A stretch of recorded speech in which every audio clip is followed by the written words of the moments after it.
मी मेघताईंकडे पंचकर्म केलं. शिरोधारा, बस्ती, स्नेहन, स्वेदन आणि वमन असे बरेच प्रकार केले, जवळजवळ 3 ते 3.5 आठवड्यामध्ये.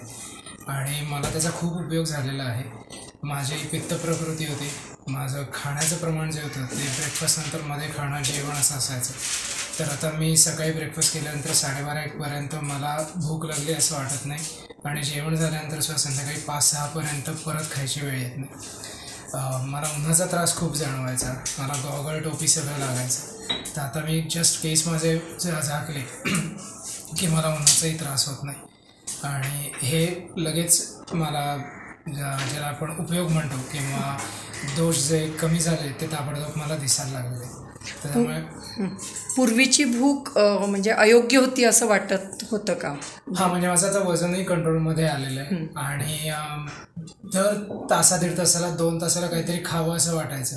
ते आता मी सुरुवातीला थोडं जड गेलं मला गेल्या काही दिवसांमध्ये किंवा महिन्यांमध्ये असं म्हणून, पण एकदा शरीराला सवय झाली की एवढं खायची गरज नसते हे शरीराला लक्षात आल्यानंतर आता भूकही लागत नाही मला. आणि या सगळ्यामध्ये कुठेही माझी एनर्जी कमी झाली किंवा मला हलकपणा येतोय किंवा माझ्या अंगात शक्ती नाही आहे, झोप लवकर येते, असं काही झालेलं नाही.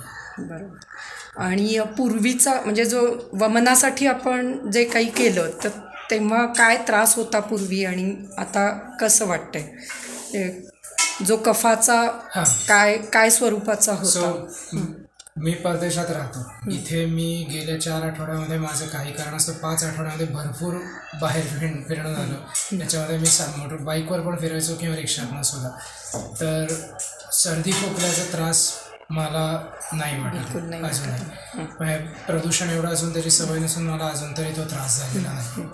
आणि मागे जे कफाचा त्रास झाला होता तो काय स्वरूपाचा होता एक थोडक्यात? ओके, सो तिकडे मी यूएसमध्ये राहतो, थंड हवामानामध्ये राहतो, त्यामुळे एकदा मला कफ सुरू झाला की जवळजवळ 3-3 आठवडे चालू राहायचा. किंवा मला लहान मुली आहेत त्यांना सर्दी खोकला आला की तो मला हमखास होणार, आणि एकदा झाला की तो 3-3.5 आठवडे चालू राहायचा. आणि मागच्या मार्चमध्ये तर नाकातोंडातनं रक्त येईल इथपर्यंत तो, आणि चक्कर येणं आणि हॅल्युसिनेशन होणं इथपर्यंत तो त्रास वाढत गेला होता.